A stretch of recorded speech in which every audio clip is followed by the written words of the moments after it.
Bienvenue à tous si vous nous rejoignez pour ces éditions spéciales consacrées aux cérémonies qui marquent à Moscou le 60e anniversaire de la victoire sur le nazisme.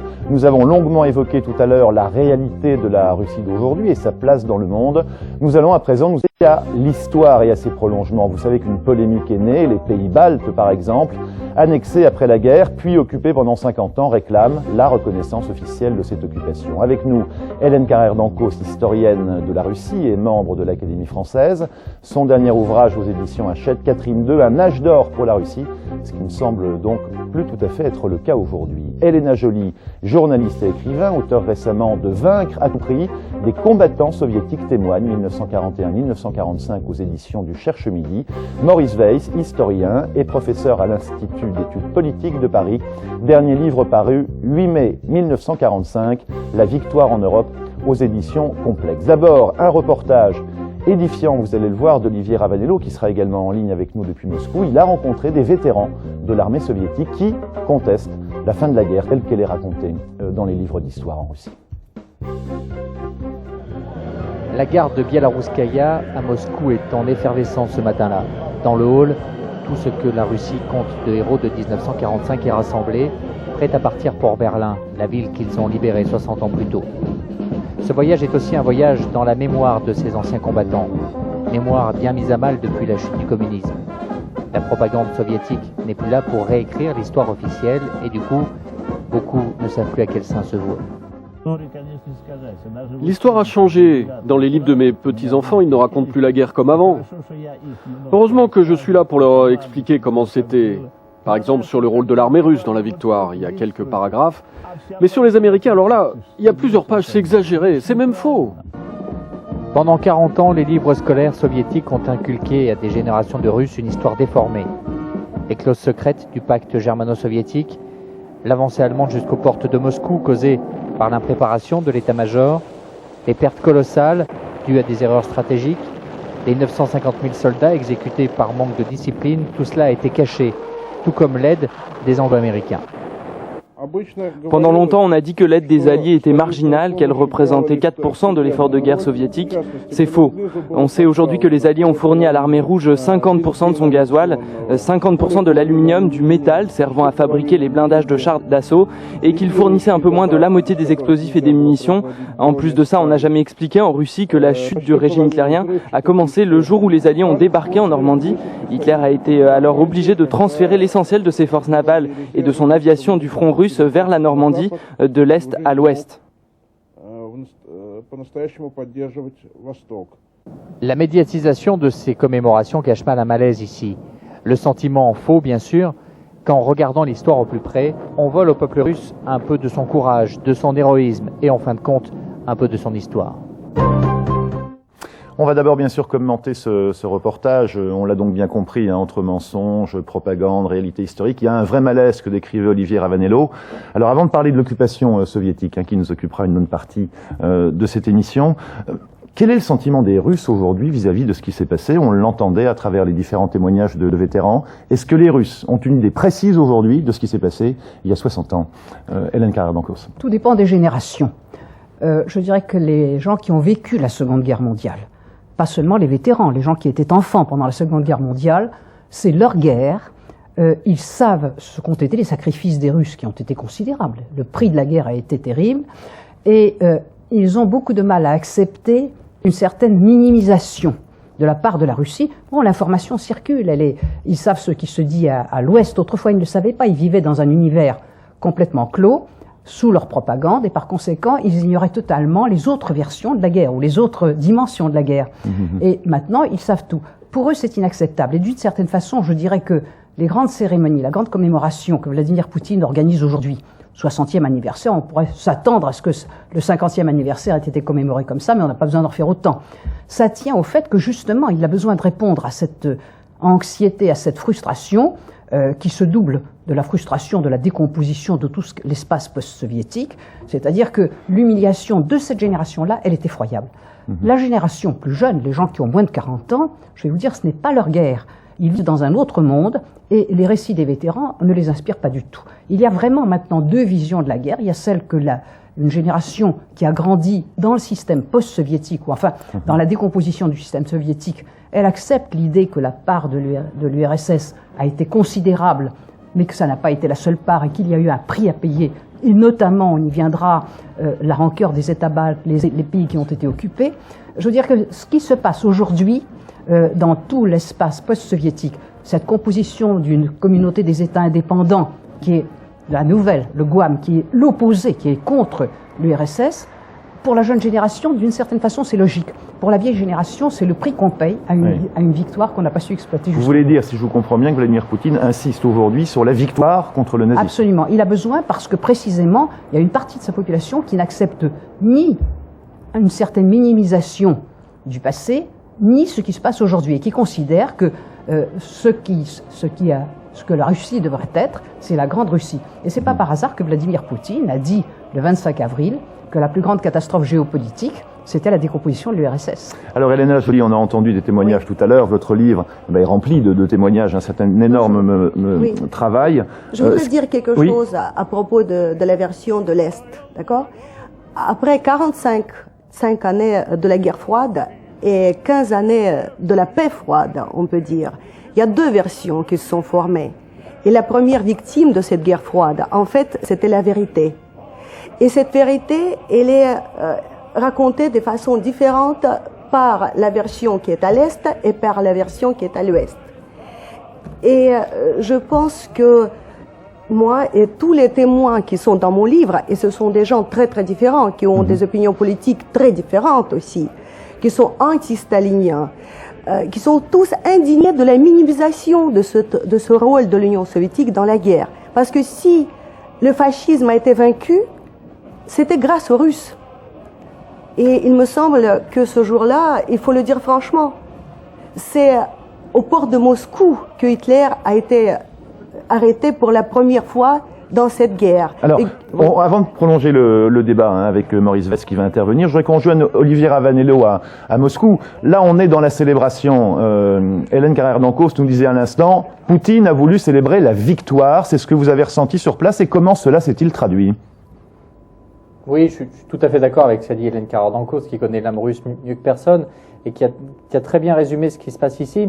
En plus, il y a certes un coup politique. Vladimir Poutine a malmené toute cette génération de vétérans qui appartiennent ou qui appartenaient à l'armée en supprimant certains avantages qui étaient liés à l'armée, ce qui a fait descendre dans la rue, et c'était une première, des retraités de l'armée rouge pour protester. C'était une manière aujourd'hui de leur rendre hommage et un petit peu d'arrondir les angles.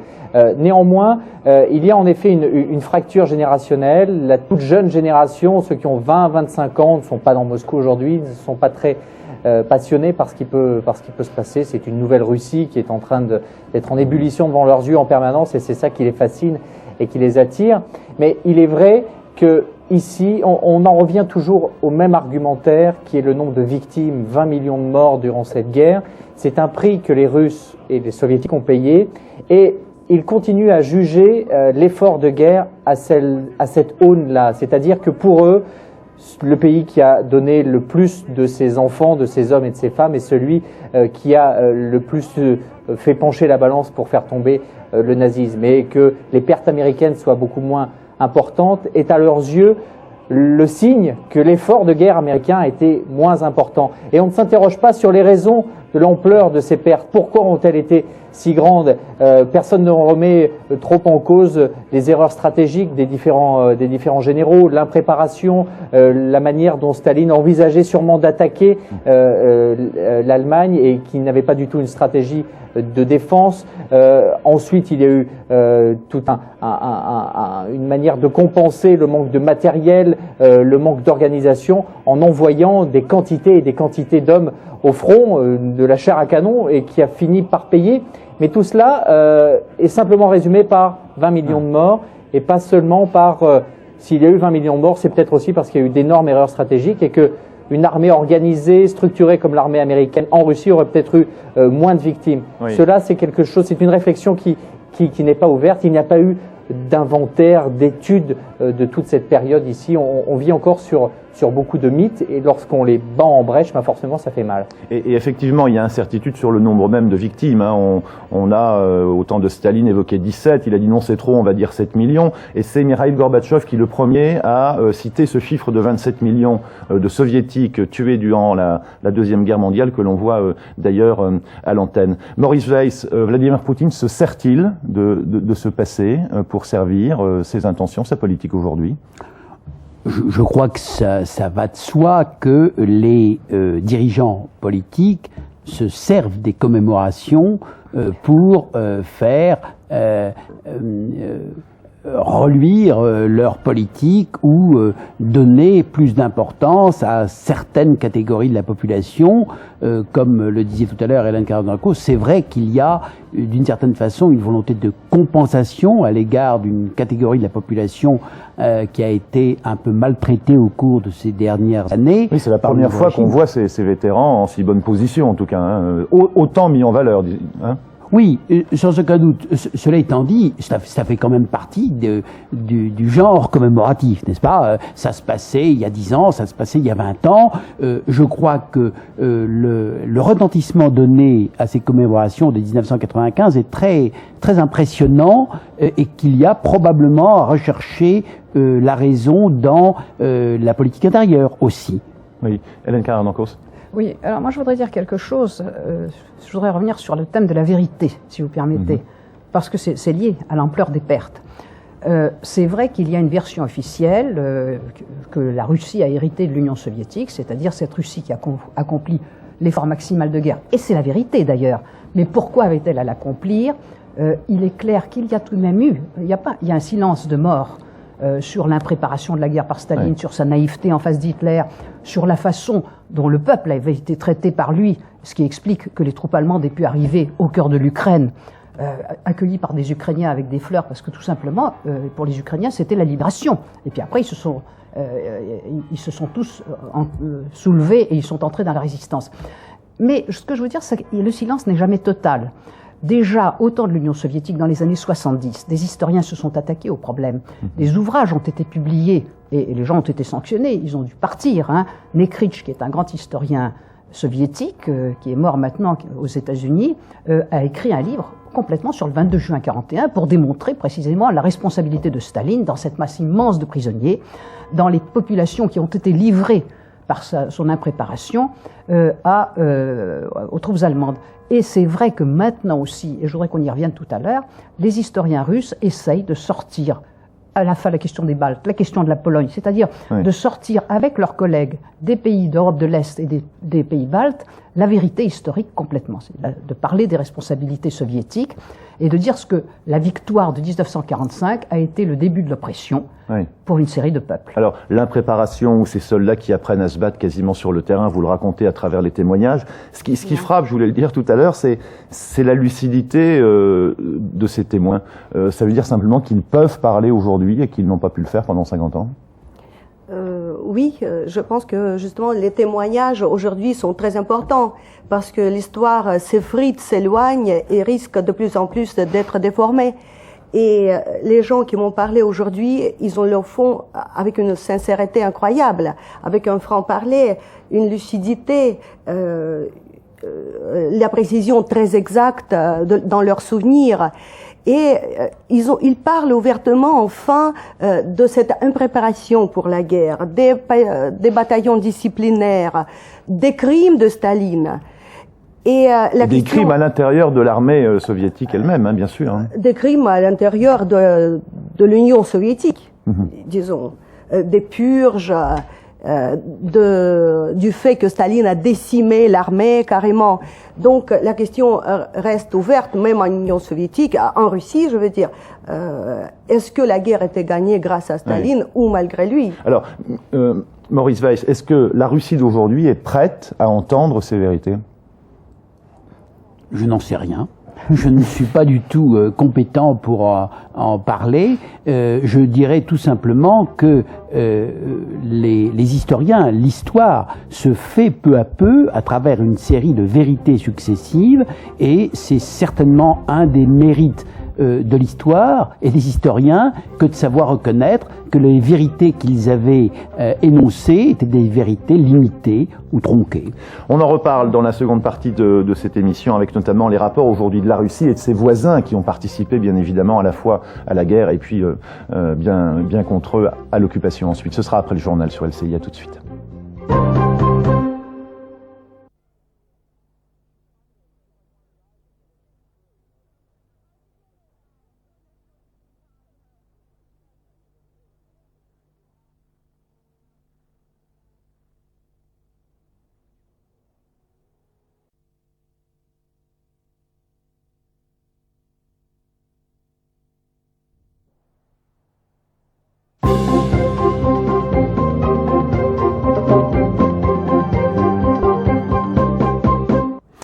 C'est la suite de nos éditions spéciales consacrées à la commémoration du 60e anniversaire de la chute du nazisme à Moscou.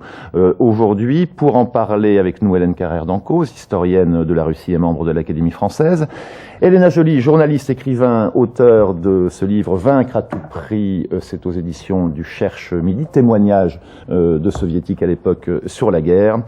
Enfin, Maurice Vaes, historien et professeur à l'Institut d'études politiques de Paris. Nous sommes également en ligne depuis Moscou avec notre correspondant permanent Olivier Ravanello. Staline, il faut évidemment en parler. Hélène Carrère d'Encausse, est-ce qu'il est possible aujourd'hui de reparler de Staline? Est-ce qu'il redevient fréquentable en Russie? Alors, il y a deux tendances, hein, il faut bien le savoir. D'un côté, on vient de publier toutes les archives du Goulag, une publication monumentale en 6 volumes qui est dramatique. Je veux dire que les choses ne sont pas cachées, elles sont à la disposition. Elles apparaissent petit à petit. Elles apparaissent tout à fait, oui, d'une façon éclatante. D'un autre côté, il est certain, et on revient à la question évoquée tout à l'heure, de la génération pour laquelle il faut, je dirais, apporter des apaisements. Vous avez dit tout à l'heure que Poutine a eu dans la rue les vétérans, pas seulement les vétérans, les retraités. Il faut tout de même savoir que c'est un événement révolutionnaire en Russie. Depuis 80 ans, personne n'a osé faire ce type de manifestation, sauf à la fin du système soviétique, mais c'était autre chose. Que ces gens, qui sont la génération la plus obéissante, la plus soumise, soient descendus dans la rue pour s'indigner, ça montre que les choses bougent en Russie. C'est d'une gravité extrême. Parce qu'ils ont été humiliés aussi, ou ils se sont sentis humiliés. Pour tout, c'est l'ensemble, parce qu'on leur a retiré des avantages en nature, mais c'est presque secondaire, parce qu'on les a traités comme des chiens, on ne leur a pas expliqué le système. Parce qu'on considère qu'ils ne comptent plus, qu'ils n'ont plus qu'à disparaître. C'est la génération qui part. On pense aux jeunes générations et à son confort. Mais ce qui est important, c'est que de l'autre côté, il y a cette nostalgie stalinienne qui existe, non pas de Staline. Tout soviétique sait que Staline a martyrisé le pays, tout ancien soviétique. Mais en même temps, c'est vrai qu'il a incarné la grandeur du pays, la victoire de 45, la puissance de l'URSS rayonnant partout.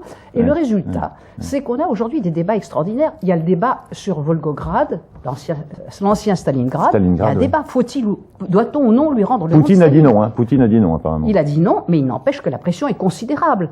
Bon, à côté de ce débat, il y a l'histoire de la statue. Le grand sculpteur qui vient de faire cette abominable statue du général de Gaulle qu'on va inaugurer tout à l'heure, M. Tsereteli, et qui défigure Moscou froidement. On le suivra d'ailleurs sur LCI. Oui, il a fait une horrible statue des 3 chefs d'État à Yalta. Il y a Staline. Bon, c'est pas par hasard qu'il veut. Elle va être installée, cette statue. Ça montre très bien, c'est un prétexte pour mettre Staline. On voit refleurir des statues de Staline à droite et à gauche. Donc, il y a, si vous voulez, c'est un peu un sacrifice qu'on jette, encore une fois, à ces anciennes générations, et c'est aussi le symbole de la grandeur du pays. Ça n'empêche qu'il ne faut pas dire qu'il y a une restalinisation. Ça n'est pas vrai du tout. Le pays n'est nullement prêt pour ça, et même les gens âgés ne sont pas prêts pour ça. C'est ce qu'ils pleurent. On a bien compris la nuance. C'est la grandeur. Oui, c'est ça. Olivier Ravanello à Moscou, vous êtes d'accord avec ce que vient de dire Hélène Carrère d'Encausse? On reparle de Staline de cette façon-là, parce qu'il a représenté une grandeur soviétique à l'époque?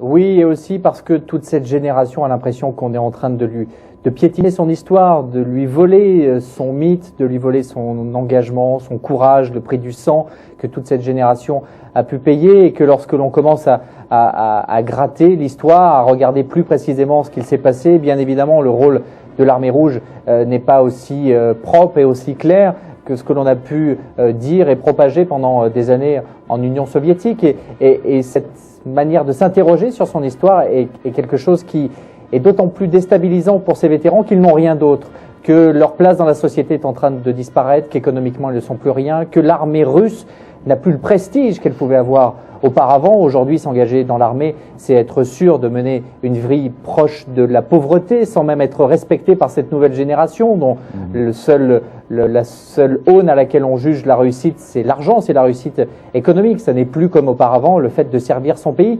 Tout cela disparaît, et donc il faut bien qu'ils s'accrochent encore à quelque chose, tous ces vétérans qu'on a vu défiler, qu'ils soient hommes ou femmes d'ailleurs.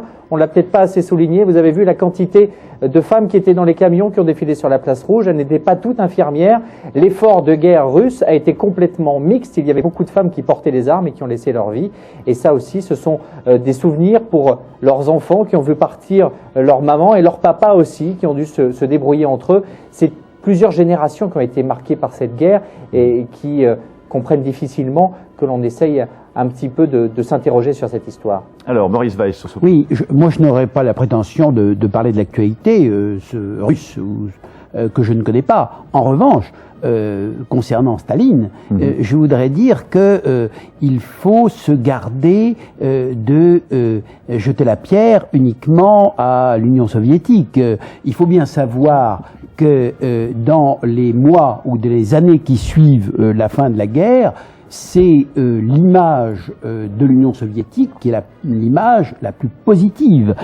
Quand on fait des sondages en 1945-46 en France, c'est l'Union soviétique qui est considérée comme la meilleure amie de la France. Et pendant des années, une partie de la population française, une catégorie politique, mais aussi une catégorie de la population, est en adulation, littéralement, à l'égard de Staline. Par conséquent, le mythe Staline a joué en Union soviétique et en Russie, il rejoue peut-être en Russie, mais il a beaucoup joué aussi, par exemple, en France.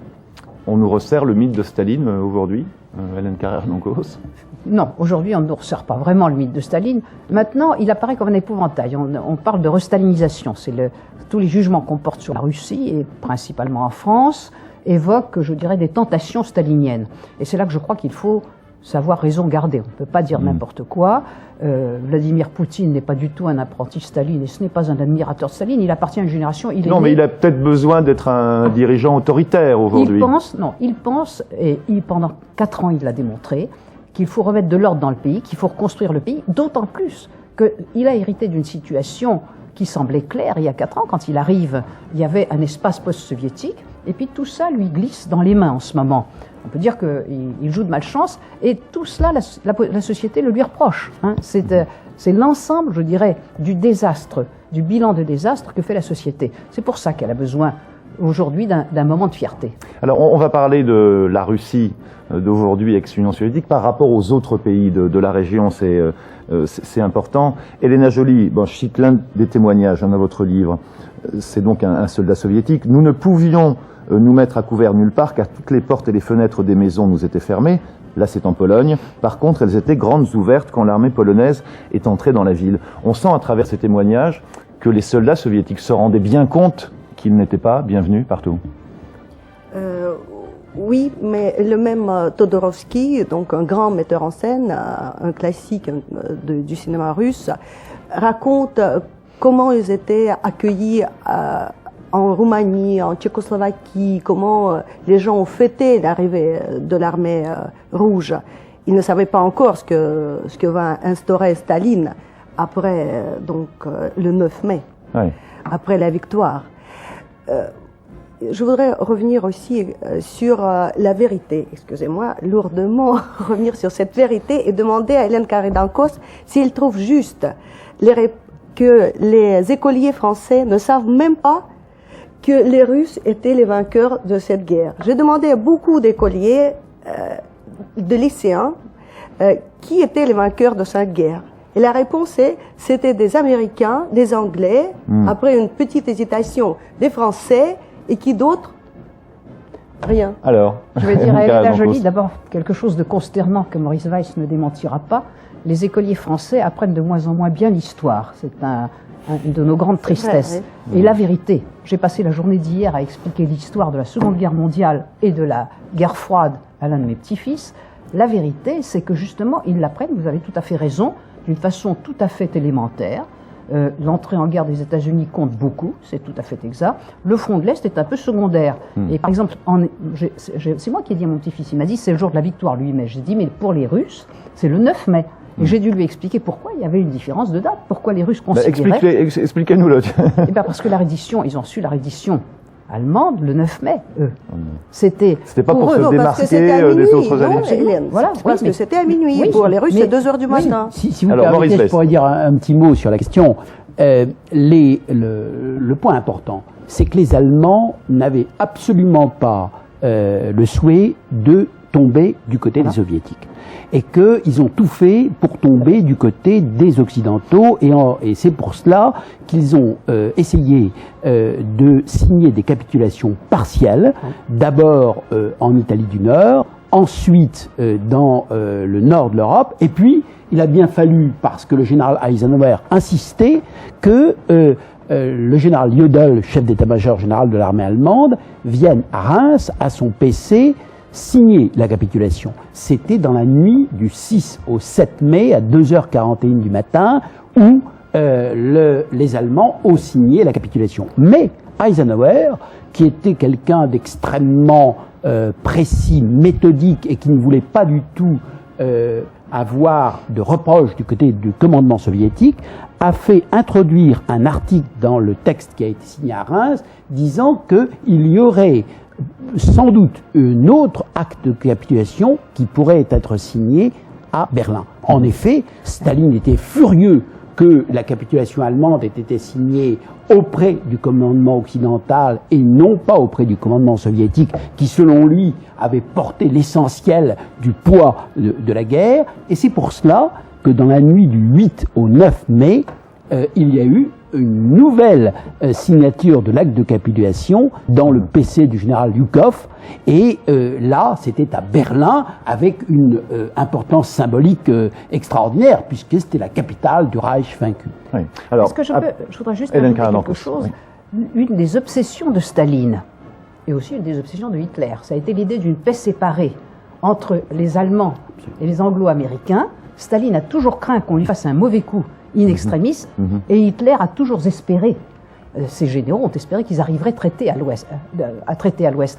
Et une des raisons de l'insistance de Staline, c'était de démontrer que la victoire, c'était lui qui l'avait au bout du parcours. Alors, le temps passe, je voudrais qu'on aborde la question des pays baltes. Vous savez que ça fait partie de la polémique. Olivier Ravanello, toujours avec nous depuis Moscou. George Bush et Vladimir Poutine se sont rencontrés hier. On rappelle que Bush a fait une étape en Lettonie, à Riga, sur la route de Moscou. Que dit-on aujourd'hui de cette question et des revendications des pays baltes? Avez-vous des informations? Pour l'instant, le Kremlin ne veut pas rouvrir ce sujet. Vladimir Poutine y a fait allusion dans son discours, mais il y a eu d'autres déclarations qui ont été beaucoup plus nettes au moment des prises de position de George Bush. Ce qu'il faut voir, c'est que si l'on regarde vraiment dans le détail l'histoire de ces pays baltes, la morale est beaucoup moins claire que celle que présente George Bush. On a entendu le président letton expliquer qu'il ne fallait pas en vouloir à ses compatriotes qui avaient combattu auprès de l'armée nazie, car ils se battaient pour un État indépendant. Il y a une grande partie de la résistance qui a collaboré, qui s'est même enrôlée dans certaines unités SS dans les pays baltes. Et lorsque l'armée soviétique est arrivée, elle avait pour consigne de nettoyer en quelque sorte et d'organiser une répression aussi contre d'anciens collaborateurs nazis, ce qu'elle a fait de manière très brutale. Et ensuite, bien évidemment, il y a eu une occupation qui a duré longtemps avec des crimes qui ne sont remis en cause par personne. Mais ce qui choque sans doute un peu ici, c'est la manière à brûle-pourpoint des Américains de dire aux Russes, écoutez, il faut faire repentance, sans aller au fond de l'histoire. Sans doute, si des historiens russes, baltes, européens se penchaient tous ensemble sur cette période pour véritablement tout mettre à plat, ce serait une attitude peut-être plus appréciée ici en Russie. Qu'est-ce qui empêche finalement Vladimir Poutine de reconnaître ce qui s'est passé exactement dans les pays baltes ou dans cette période plus globalement? C'est un petit peu l'histoire des dominos en ce moment, si vous voulez. Les repentances ne vont jamais toutes seules. Reconnaître qu'il y a eu des excès dans les États baltes, je dis ça pudiquement. Et en fait, si vous voulez, il y a deux problèmes. Il y a tout de même le protocole de 1939 qui livrait les États baltes à l'URSS. Enfin, entre Molotov et Ribbentrop. Eh ben oui, mais enfin c'est Staline et Hitler. Bon, ils se sont partagés d'une certaine façon l'Europe, et Staline était très content, il avait droit à un morceau de la Pologne, il avait droit aux pays baltes. Bon. Donc, la collaboration et les enrôlements dans les armées nazies, c'est vrai, mais c'est venu après. De toute façon, l'indépendance des pays baltes, les pays baltes ont, au fond, les pays baltes ont acquis leur indépendance à la faveur de la Révolution russe, en 1920. Ils l'ont acquis parce qu'ils étaient protégés par les Anglais à ce moment-là. Et l'URSS, Staline, ni Lénine ni Staline ne l'ont jamais accepté. Ils ont toujours pensé que c'était une indépendance provisoire, et à la première occasion, Staline l'a récupérée. Alors après, c'est vrai que je suis frappé par le fait que ce soit la présidente de Lettonie qui soit sur place. Les Lettons ont fourni pas seulement des cadres nazis, ils ont fourni des cadres à la Tchéka, ils ont martyrisé la population. Ça a été, les Lettons ont été des collaborateurs formidables du système terroriste soviétique aussi. Hein. Ça ne veut pas dire, ce sont des gens très respectables et très estimables. Mais si on commence à gratter, il y a beaucoup à gratter. Mais cela dit, si aujourd'hui Vladimir Poutine dit « nous avons eu tout à fait tort et nous nous sommes comportés ignoblement avec les pays baltes », il faut en effet reconnaître. Alors il y a des reconnaissances. Il faut reconnaître qu'on n'avait pas le droit d'imposer le régime communiste à la Pologne. Alors, il y a eu la reconnaissance de Katyn, mais en même temps, ça a été difficile, hein, c'est lourd d'admettre déjà que Katyn a été le fait des Soviétiques et pas des Allemands. Il faut reconnaître que tous les autres pays socialistes, ex-socialistes, ont été, je dirais, soumis au système communiste. Ils n'avaient rien demandé d'autre, ils n'avaient aucune intention de vivre comme cela. C'est la reconnaissance totale de ce qu'a été le système, alors que l'URSS a légué au fond des conflits avec tous les États voisins à ses successeurs. Oui. Maurice Weiss, sur cet aspect de l'histoire. Je crois que je crois être totalement d'accord avec Hélène Carrère-Dancause dans le fait que si on commence par l'idée de la repentance, c'est un engrenage continu. Parce que personne n'a été vraiment blanc dans toute cette affaire. À commencer, par exemple, par les puissances occidentales, France et Grande-Bretagne, qui abandonnent la Tchécoslovaquie en 1938. Par conséquent, là aussi, il y a de quoi le regretter. Je ne suis pas spécialement porté en tant que citoyen et en tant qu'historien à l'idée de repentance. Je pense qu'il faut que la vérité soit reconnue, mais la repentance, c'est tout à fait autre chose. Merci beaucoup. Je voudrais rappeler les titres des ouvrages. Elena Joly, Vaincre à tout prix, donc des combattants soviétiques témoignent de 41-45, des témoignages comme le titre l'indique. Maurice Weiss, 8 mai 1945, la victoire en Europe. Enfin, Hélène Carrère-Dancause, là on est dans un passé un petit peu plus lointain, mais il est tout aussi intéressant. Catherine II.